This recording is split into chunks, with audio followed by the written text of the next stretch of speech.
বাচ্চা এই যে যেটা বয়স আমার কাছে হয়েছে প্রায় 2 বছর আগে যাতে এজেন্সি এর কাছে ছিল হয়তো 3-4 বছর আগে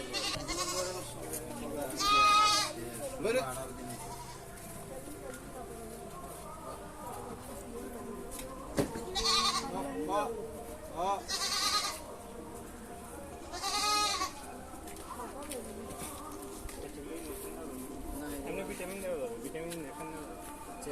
তাহলে এখন এখানে কি করছে আমার রেগুলার ওষুধ একটু লিখে দিতে হবে সালাদ প্রবলেম